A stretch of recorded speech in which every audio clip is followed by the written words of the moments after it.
Hare Krishna. I'm Krishnendu Das, the founder of Successful Vaishnavas, where we help Hare Krishna devotees to boldly follow their dreams so that they can live an abundant life and make a massive difference through Krishna consciousness using their own unique talents. In this video, I would like to share with you a very powerful method and process called the Sastric intuition method. As the name suggests, this method is a way of developing our intuition and connecting with the super soul based on studying Srila Prabhupada's books.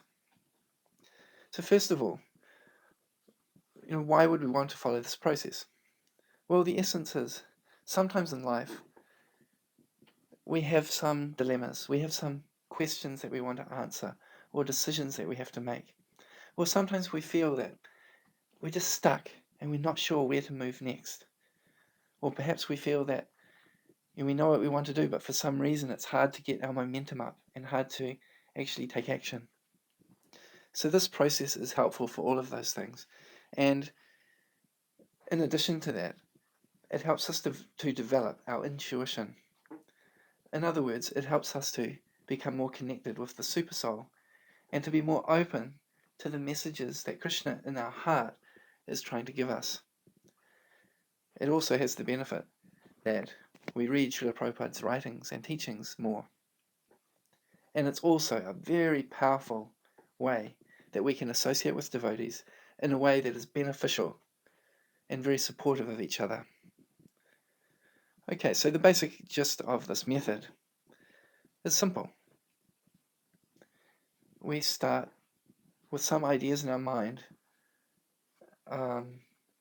about a topic where we want some guidance and insight. There may be a very specific question that we want answered, or we may just be looking for some general hints about how to proceed. Then we read some Shastra from Prabhupada's books or any of his writings, and then we reflect on those teachings to see what lesson we can get out of it. And then based on our reflection, we take action.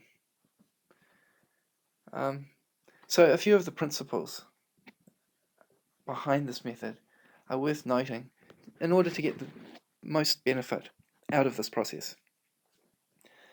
So first of all, it's interesting to understand the basis of this method, which is Guru, Sadhu, and Shastra. Now we can understand we're reading Prabhupada's books, Shastra. We may be doing this in a group with others, which I highly recommend. That's associating with the sadhus. And then Guru.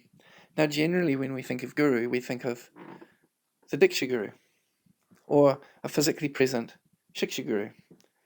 However, in this case, we're also looking from the point of view of both Prabhupada as our Shiksha Guru, speaking through the books, but also the Chaitya Guru, the super soul within the heart.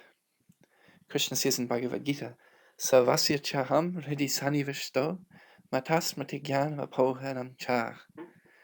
Krishna says, from me comes knowledge, remembrance, and always forget that last one. So Krishna is the super soul in our heart, and he's actually communicating with us. This is a process by which we open ourselves to receive the messages from the super soul. Not blindly, where it may just be our mind giving crazy ideas, but because it's referenced with Shastra and in the association with other devotees, it gives a check and balance that can actually give us very positive and inspiring guidance. Now, from the modern scientific point of view, there's a thing called the reticular activation system. And the idea of this is that when we focus our mind on a particular topic, especially a question, if we have a specific question, then wherever we go, we start to see things in relationship to that. The classic example is if you buy a car, maybe you bought a red car and you didn't realize that. You'd never noticed red cars before, but as soon as you buy one, you start seeing them everywhere. It's that kind of idea that what we focus our mind on, those are the kind of things that we start to become more aware of. So part of this process, and it's very important, is if we have a specific issue that we want resolved, if we can really be clear what kind of guidance we're looking for, then it'll help us to hear the messages that the Supersoul is giving us. Because many times messages may be there, but because our focus is not right, we're not hearing them, and we miss the lessons. So another important thing in this process is not just to discuss the scriptures as a mental exercise and to get some ideas and philosophize. We are followers of bhakti, devotional service. And so devotional service means action. So part of this process, after discussing the different ideas that we come up with, is to become committed and to actually take action. It's a very important process. Particularly when we have an issue that we're dealing with, we're entering in with motivation. Then we think about different options. We get some insight. But if we don't take action, what's the point? So this process includes some steps to make sure that the action takes place. And it's very powerful. I've found it for myself, a chronic procrastinator, that this method is probably the best thing that I've applied to actually get me to do things, whereas previously I'd put them off.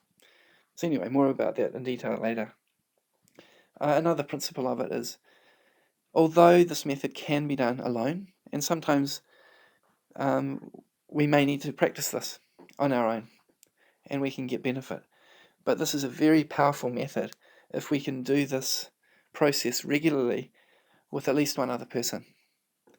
Doing it with just one other person can be very, very powerful because you can really connect with each other in a very deep personal way. And also doing it in a small group with a few devotees is also another great way to do it because you can get different viewpoints. So there's benefits in doing it different ways. But certainly, doing it with at least one other person just helps you to get a broader perspective on what you're trying to achieve. And it's very helpful for the accountability aspect, taking action. When we make a commitment to another person, we're much more likely to do it than if we just say it to ourselves. So let's quickly go through the steps that you need to take if you would like to develop your intuition through this Sastric intuition method. So, step number 1, highly recommended, find a partner. I suggest finding just one person at first, because if you can find one person who you can easily relate to, it'll be a great way to start. And later on, you can follow this process with more people. Think very carefully about what it is that you would like insight into. Having followed this process myself, sometimes I go into a meeting where we practice this Sastric intuition method. Sometimes I'm not really focused on a specific issue, but the different things that have been going on in my life start to come back into focus when we enter into this discussion. So you may not specifically have a topic that you want to solve in that particular meeting, but as a life process, it's very important to think about what are the sort of decisions that I need to make in my life right now. And then when you enter into this process, those things will come back to your mind. Right, so from that point, you can read a passage. Now, it doesn't really matter how you choose that passage. It's up to you. You might just open the Bhagavad Gita at a random page, or you might specifically choose a section that you know deals with the kind of thing that you're wanting to address at that time. It's really up to you.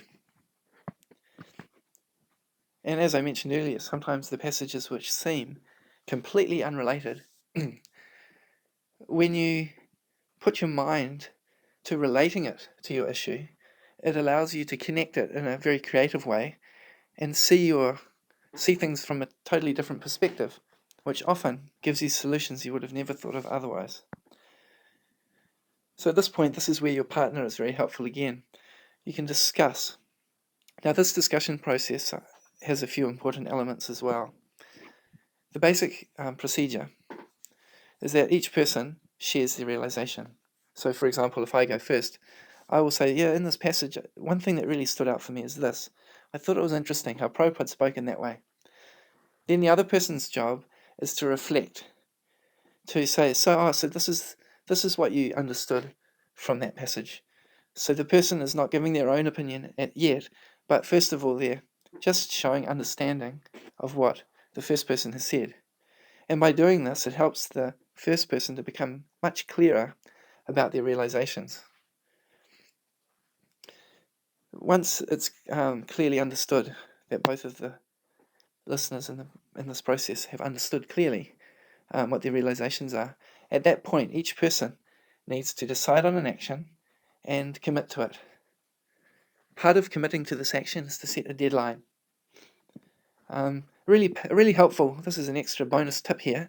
A really helpful method for choosing an action is to have a very precise goal.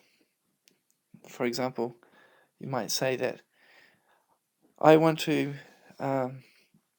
wake up before 5 o'clock 4 times this week, let's say.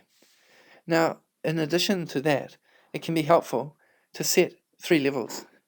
A level that you know that you can easily achieve. For example, we might say, my goal is that 1 time in the week I'll get up before 5 because that's what I'm doing already. Well, let's say 2 can be the minimum. And then we'll say, but my goal is to get up 4 times before 5 o'clock. And my outrageous or my incredible achievement would be if I got up 6 times before 5 during the week.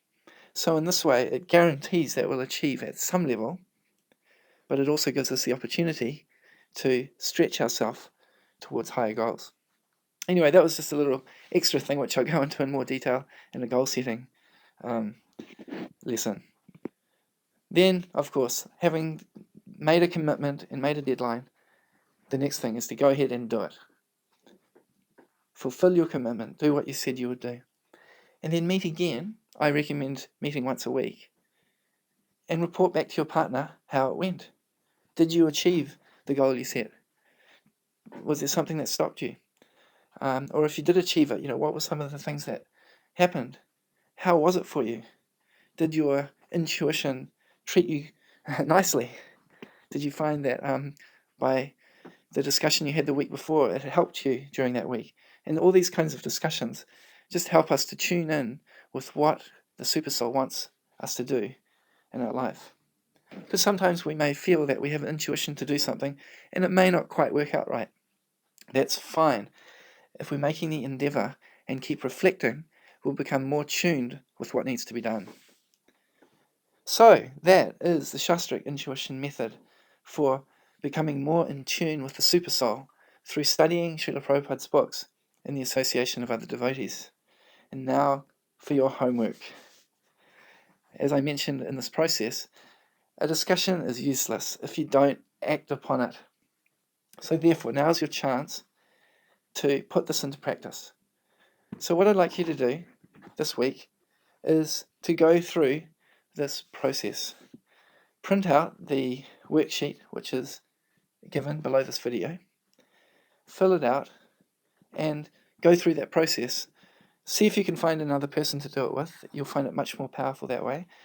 But even if you can't, just do it on your own. Complete that worksheet. And when you've completed it, if you feel like it, I'd love to see that worksheet. If you could share it by posting it to Facebook, or you can email it to the address which is given below. Or even if you just want to give a few comments about what that process was like for you, how did you experience it? Or if you have any questions or comments, feel free once again to put them below in the comments box. So that's something that you can do to put this into action straight away and get the results from this amazing process.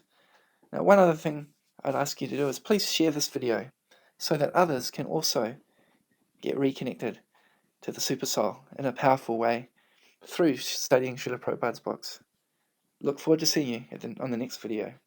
Until then, as Srila Prabhupada used to say, make your life successful.